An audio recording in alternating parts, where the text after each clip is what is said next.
우리가 성경을 읽다 보면은요, 참 이해하기 어려운 본문을 만날 때가 있어요. 우리가 지금까지 이해하고 있는 우리들의 어떤 지식으로, 또 우리들의 경험으로는 도저히 좀 해석이 안 되는 그러한 본문들, 또 우리가 지금까지 알고 있는 하나님의 성품들과 전혀 다른 모습들이 성경 가운데 기록되어 있으면 이게 뭔가 좀 이해하기 힘들 때가 있어요. 사실은 오늘 본문도 그런 본문이에요. 여러분들, 세례는 누가 받는 것입니까? 자신의 죄인됨을 고백하고 회개하고 이제 내가 예수님을 나의 구원자로 믿어 새로운 삶을 살겠다고 결단하는 사람이 받는 게 세례예요. 그렇다고 한다면 예수님은 세례가 필요할까요? 필요가 없을까요? 필요 없어요. 왜냐하면 예수님은 죄가 없으신 분이시잖아요. 죄가 전혀 없으신 분이신데 회개의 세례를 받을 이유가 없잖아요. 그런데 오늘 본문에서는 예수님께서 세례 요한에게 세례를 받으세요. 사실은 예수님이 세례를 베푸셔야 될 것 같은데 오히려 죄인이고 연약한 세례 요한에게 세례를 받으시는 그런 장면을 보여주는 거죠. 그러나 성경에는 모든 것이 다 하나님의 그 깊고 오묘한 뜻이 담겨져 있죠. 이유 없이 그냥 서술되어 있는 것은 없다는 거예요. 따라서 오늘 본문을 통하여 하나님께서 우리로 하여금 깨닫기 원하시는 것은 무엇일까? 우리로 하여금 주시는 영적인 교훈이 무엇일까? 우리 다시 한번 마음을 새롭게 하는 가운데 하나님 주시는 은혜와 또한 믿음의 결단으로 이어지게 되기를 주님의 이름으로 간절히 축복합니다. 첫 번째로요, 이 예수님께서 세례 요한에게 세례를 받으심으로 무엇을 드러내셨냐면 예수님의 겸손의 모습을 보여주셨어요. 예수님께서요, 사실은 30년 동안은 평범한 목수로서의 삶을 사셨어요. 아버지 요셉이 하는 일이 목수였기 때문에 예수님도 역시 어릴 때부터 목수의 일을 배워서 목수의 일을 30대까지 감당하셨을 거예요. 그런데 이제 30이 되어서 이제 공생의 사역을 본격적으로 시작하시는 사건이 바로 이 세례 요한에게 세례를 받으시는 사건이었어요. 어찌 보면 하나님의 구원사에 있어서 예수님께서 이제 본격적으로 하나님의 구원의 일을 행하시는 시점이니까 굉장히 의미가 있는 시점인 거죠. 그런데 그 시간과 그 일어나고 있는 그 사건이 일어났던 곳에는 너무나 조용했죠. 평범한 시작이었어요. 사실은 오늘날 프로 경기를 우리가 보면 야구든지 축구든지 배구든지 복싱이든지 모든 종목이든지 선수들이 나올 때 화려한 음악과 조명과 사람들의 환호성이 막 이렇게 있으면서 이제 새로운 거 시작하는구나, 그런 기대감을 하게 만드는데, 심지어 하나님의 아들이신 메시아이신 예수 그리스도가 이제 하나님의 구원 사역을 시작하는 그 시점에 있어서는 아무런 일도 일어나지 않는 그런 일처럼 보이는 것이죠.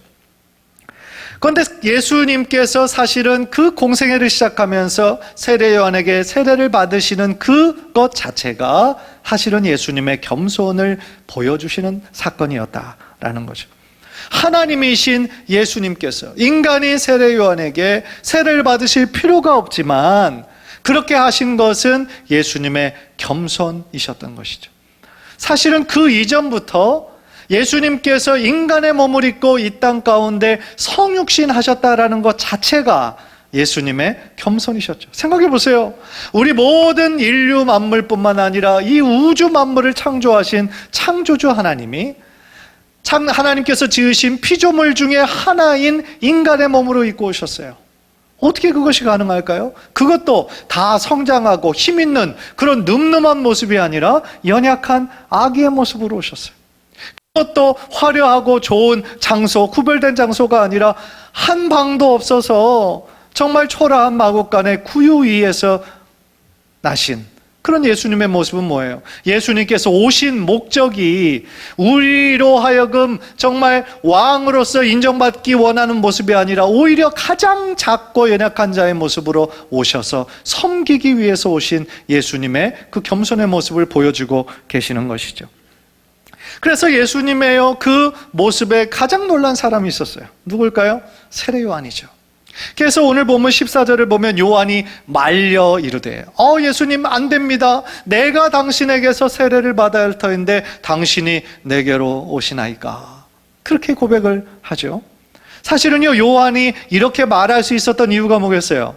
지금 자기에게 세례를 받으러 오시는 분이 누구인 줄 알았다는 거예요. 당시 세례 요한이 그 광야에서 그 요단강에서 세례를 베풀 때 수많은 사람들이 세례 요한에게 와서 세례를 받았거든요. 그만큼 많은 사람들이 왔었어요. 그런데 세례 요한은 예수님이 오심을 보고 이분이 바로 메시아이구나, 내가 그토록 기다리던 메시아이시구나 라는 것을 직감할 수 있었어요. 사실 세례 요한이 태어날 때부터 하나님 주신 귀한 사명이 있었죠. 그게 뭐냐면 주의 길을 예비하는 거였어요. 메시아가 오실 것인데 메시아가 오시기 전에 회개의 세례로 많은 사람들의 마음을 준비시켜서 예수님을 참된 구원자로 받아들이기 위한 그 일에 부르심을 받았던 사람이 바로 세례 요한인 거예요. 그래서 동일한 사건을 묘사하고 있는 요한복음 1장 29절을 보면은요, 이렇게 얘기하고 있어요. 이튿날 요한이 예수께서 자기에게 나오심을 보고 이르되 보라, 세상 죄를 지고 가는 하나님의 어린 양이로다. 그러니까 예수님께서 앞으로 어떤 사역을 펼치시게 될 것인지에 대해 이미 지금 세례 요한은 바라보고 지금 선포하고 있는 거예요. 하나님의 어린 양이로다 했을 때 어린 양은 무엇을 의미하겠어요? 구약의 그 희생제사에서 흠없고 어린 순양, 어린 양이 어떤 용도로 쓰여졌습니까? 쓰여졌잖아요. 그래서 어린 양의 나 대신, 죄인된 나 대신 죽음으로 말미암아 그 죄를 속죄함을 받을 수 있었던 거죠. 그래서 사실은 어린 양이라는 사건은 유월절, 그러니까 출애굽한 백성이 유월절이 제일 처음 날 때 그 어린 양의 피를 문설주와 임방에 묻히는 그것부터가 이미 어린 양은 대속의 죽음을 의미하는 사건이었던 것이죠. 그래서 세례 요한은 예수님께서, 하나님께서 보내신 세상 죄를 지고 가는 우리 인류의 모든 죄를 대속하실 하나님의 어린 양이로다. 그래서 이미 예수님의 십자가의 죽음을 미리 바라보고 있었다라는 것이죠. 정말 그렇죠. 예수님께서는 하나님의 아들이십니다. 하나님과 똑같은 본질과 위엄을 가지신 분이세요. 만왕의 왕이시고 만주의 주님이세요. 그러나 예수님께서 이 땅 가운데 오셔서 죄와 허물로 죽을 수밖에 없었던 우리들의 죄를 위하여 자신의 피를 흘려주신 거예요. 생명까지 다 주신 거예요. 따라서 이 모든 것들은 바로 예수님의 사랑이었고 예수님의 겸손의 표현이었다라는 것이죠. 따라서 죄가 없기 때문에 세례를 받으셔야 하는 이유가 없음에도 불구하고 세례 요한에게 세례를 받으심으로 당시 교회의 귀한 전통과 세례를 받으시는 그 본이 되셨다라는 것이죠. 이처럼 예수님께서 우리들에게 보여주시는 것은 예수님의 그 모습, 특별히 겸손과 온유의 모습을 우리로 하여금 닮아가기를 주님께서는 원하신다라는 거예요. 겸손의 중요성에 대해서 한 영국의 침례교 목사이신 마이어 목사님이 이런 이야기를 한 적이 있어요. 자신은요, 하나님의 은혜의 선물이 정말 높아지면 높아질수록, 자신이 성장하면 성장할수록 그 하나씩 더 배우게 되는 것이라고 생각을 했대요. 그래서 하나님의 은혜의 선물이 준비되어 있는데 이렇게 선반 위에 있는 것처럼 높아지면 높아질수록 선반들이 하나씩 하나씩 준비되어 있어서 높아질수록 은혜의 선물을 받을 수 있는 거다 생각을 했다는 거예요. 그런데 자기가 성경을 계속해서 읽다 보니까, 또한 신앙생활을 또한 목회자로 쭉 하다 보니까 반대더라는 거죠. 높아지면서 하나님의 은혜를 받는 것이 아니라 오히려 낮아지고 구부러지면서 낮은 자의 자리에서 섬길 때에 하나님께서 예비해 놓으신 은혜와 축복이 더욱더 흐르게 되더라. 그것을 깨달으셨다라는 거예요. 정말 그렇죠. 우리가 신앙생활을 하면 할수록 느끼는 것이 있어요. 그게 뭐냐면 우리 안에 예수님의 모습이, 예수님의 성품이 더욱더 우리들 안에 나와야 되는데 그렇지 못할 때가 참 많이 있다는 거예요. 예수님의 모습보다 나의 어떤 의가, 나의 교만이, 나의 어떤 자랑이 드러나게 될 때가 얼마나 많은지 모른다는 거예요. 그런데 여러분, 신앙은 높아지는 것이 아니에요. 신앙은 높아지는 것이 아니라 낮아지는 거예요. 예수님은 제자들에게 뭐라고 말씀하셨습니까? 자신을 높이면 낮아지고 자신을 낮추면 높아지리라. 예수님께서 높여주신다는 거예요. 우리가 우리 자신을 낮추고 섬김의 자리에 있을 때 예수님께서 우리의 모습을 보시고 높여주신다. 하나님의 영광으로 채워주신다라는 거예요. 이 겸손의 모습을 생각하면 저에게 가장 먼저 떠오르는 한 선교사님 부부의 모습이 생각이 나요. 제가 2005년도에 중고등부 학생들을 데리고 단기 선교로 일주일 동안 멕시코로 선교를 간 적이 있어요. 비행기 타고 이렇게 멀리 있는 곳이 아니고 제가 미국에서 섬기시던 그 곳이 버스로 한 2시간이면 갈 수 있는 거리에 멕시코가 있어요.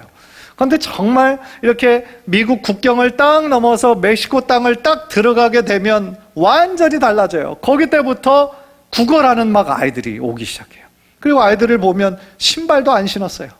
그래서 버스나 차가 서면 거기에서 막 이렇게 뭐를 돌리기도 하고 $1 달라고 하고, 야, 이 국경을 하나 사이에 두고 이렇게 달라지는구나. 하여간 놀랐었죠. 그래서 이제 선교지에 가서 중고등부 학생들이니까 할 수 있는 것들이 많지는 않았지만 교회 건축하고 그런 현장에 최선을 다해서 우리가 땀 흘리고, 또 관광객들이 많이 오는 그곳에 가서 우리가 외웠던 멕시코 말로 예수님이 여러분을 사랑하십니다, 그 말 계속 외치기도 하고, 또 찬양도 멕시코 말로 외웠던 거 같이 찬양하기도 하고, 전도 활동도 하고, 하여간 일주일의 그런 시간들이 참으로 의미 있고 너무나 그 행복한 시간들이었어요. 그런데 마지막 날 이제 교회 그 본당에서 기도하고 이제 우리가 떠나기 직전인데, 이 선교사님 부부가 저한테 뭐라고 그러시냐면, 이제 미국으로 가시기 전에 우리를 위해서 좀 기도해 주십시오 그러시는 거예요. 그리고 그 자리에서 무릎을 꿇으시는 거예요, 두 분이. 그런데 그때 저는 참 너무 황송하고 참 깜짝 놀란 게, 제가 그때 30대 초반, 한 33살 정도밖에 안 되는 정말 젊은 목사였고, 또한 같이 데리고 간 아이들도 집사님도 한 분도 안 계시고 중고등부 학생들이잖아요. 우리가 선교사님 부부로부터 좀 기도도 받고 축복도 받고 그러고 싶은 마음이 있었는데, 오히려 반대로 자신들의 사역을 위해서, 자신들을 위해서 기도해 달라는 거예요. 너무나 황송하지만 우리 아이들 다 불러 모아서 우리 선교사님 부부 어깨 위에 좀 손을 얹고 우리 간절한 마음으로 기도하자 하면서, 정말 제가 할 수 있는 최고의 정성을 다해서 하나님께 정말 우리 두 부부를 위해서 간절히 기도했던 기억이 나요. 그런데 지금도 생각해보면 어떻게 그럴 수 있으셨을까? 연세도 지긋하시고 사역의 경험도 많으시고, 그런데 그런 분이 어떻게 무릎을 꿇고 기도를 요청하실 수 있었을까? 생각해보면 그분의 겸손이셨어요. 겸손이었어요. 진정한 섬김은 겸손에서 나오는 것이죠. 그리고 그 모습으로 인해서 나 자신도 은혜 받고, 같이 갔던 중고등부 학생들도 은혜 받고, 결국 선교사님이 보여주셨던 그 모습이 우리들의 모습에 지금 몇십 년이 지났는데도 각인되어 있는 것이거든요. 정말 그렇습니다. 우리들의 참된 신앙의 모습 가운데 우리들의 신앙이 점점 더 정말 성숙해지고 믿음이 강건해지는 한 표시는 뭐냐면, 우리가 성경 지식을 많이 아는 것, 그것도 물론 중요하겠지만 더 중요한 것은 우리들의 말과 우리들의 행실에서 예수님의 모습이 보이는가, 특별히 예수님의 온유와 겸손의 모습이 우리들에게 있는가. 그 모습을 보면 우리가 정말 예수님의 길을 따라가는 사람인지 아니면 흉내만 내고 있는 사람인지가 드러나게 된다는 것이죠. 저는 그런 면에서 우리 성도님들의 그 삶에서, 그 정말 신앙에서 예수님의 그 겸손의 모습이 드러나게 되어서 온전히 하나님께 기쁨 올려드리시는 귀한 성도님들의 삶이 되시기를 주님의 이름으로 간절히 축원합니다. 두 번째로요, 예수님께서 세례 요한에게 세례를 받으시면서 무엇을 우리들에게 가르쳐 주시냐? 하나님의 뜻에 순종하는 삶에 대해서 우리들에게 가르쳐 주시는 거예요. 예수님께서 겸손히 세례 요한에게 세례를 받으러 나아갔을 때, 세례 요한은 아까도 말씀드렸던 것처럼 예수님이 누구인 줄 알았잖아요. 그래서 도저히 자기가 세례를 베풀 수가 없다는 거예요. 그래서 거절합니다. 사실 우리도 세례 요한의 입장에 있었다면 동일했겠죠. 어떻게 감히 하나님의 아들에게 세례를 베풀 수가 있겠어요? 그런데 그때 예수님께서 하신 중요한 말씀이 있어요. 그게 바로 15절인데요. 예수께서 대답하여 이르시되 이제 허락하라. 우리가 이와 같이 하여 모든 의를 이루는 것이 합당하니라 하시니 이에 요한이 허락하는지라. 그렇게 말씀하셨어요. 우리가 이와 같이 하여 모든 의를 이루는 것이 합당하다. 그렇게 말씀했어요.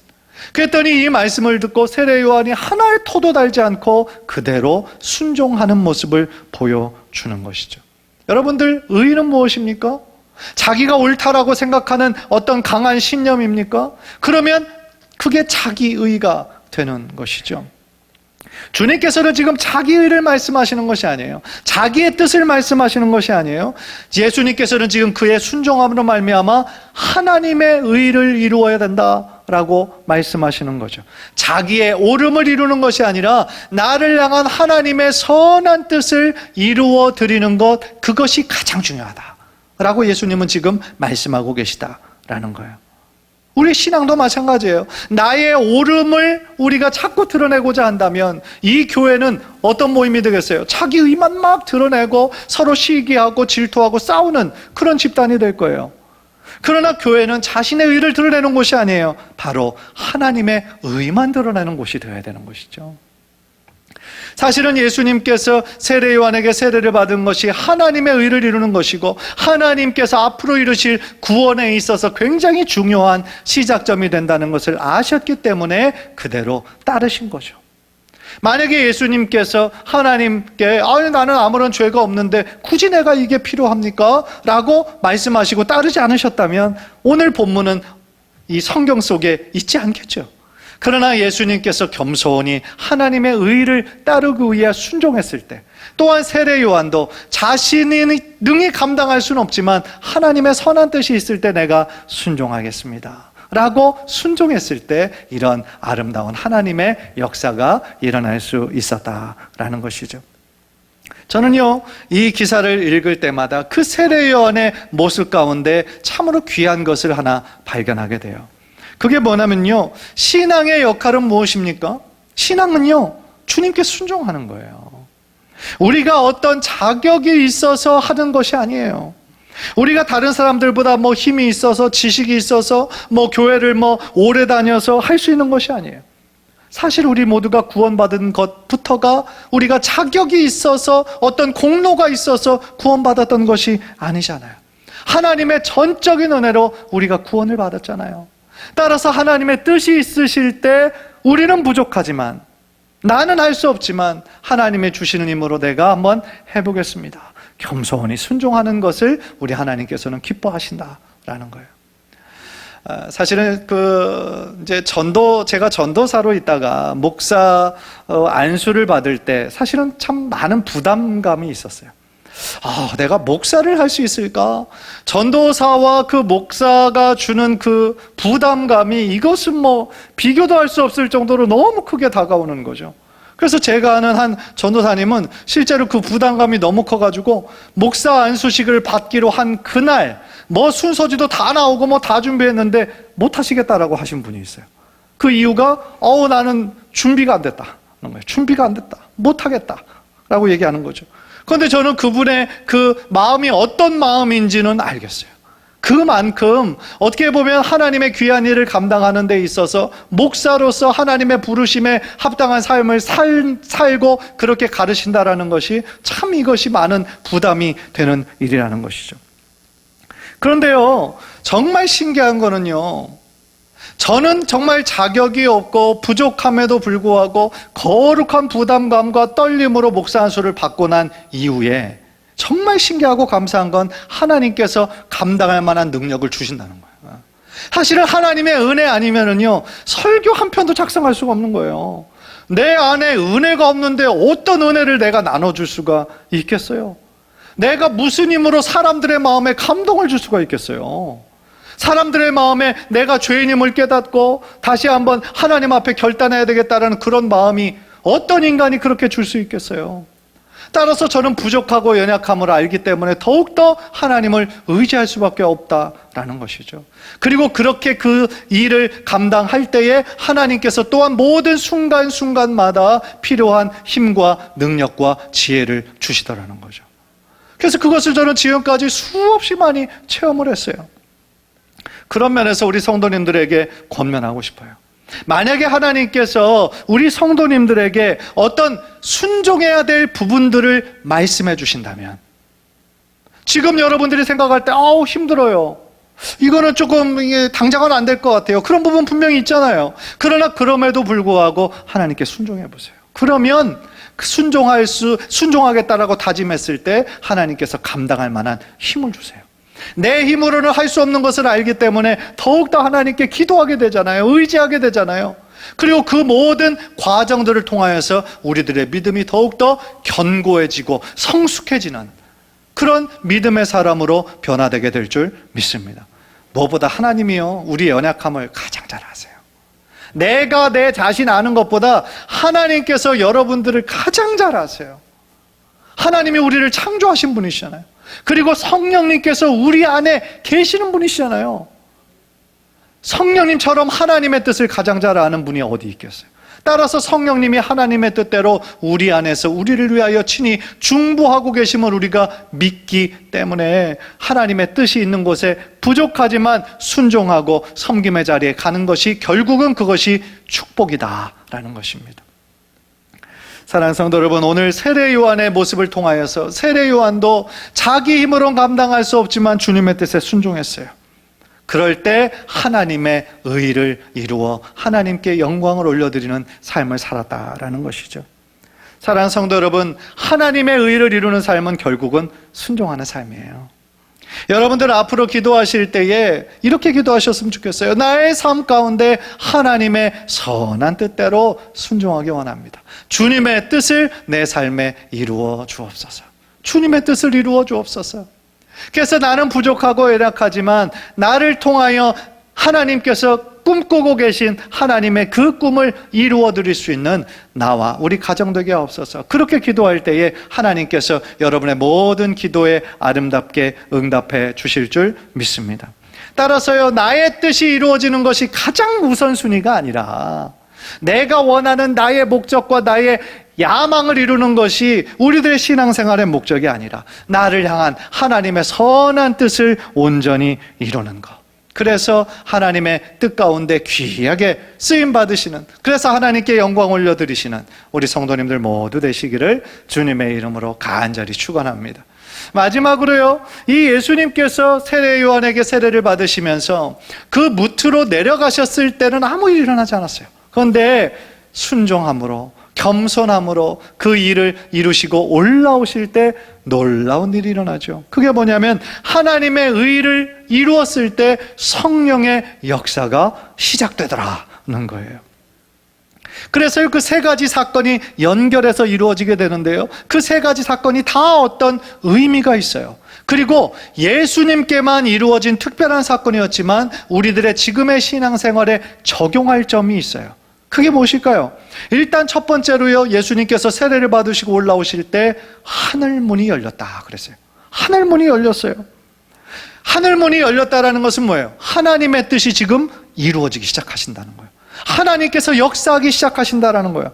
보통 성경에서 하늘문이 열렸다라는 것은 하나님의 은혜와 축복을 내리시기 위한 하나님의 일하심이 시작되었다라는 뜻으로 하늘문이 열렸다라고 표현할 때가 참 많았어요.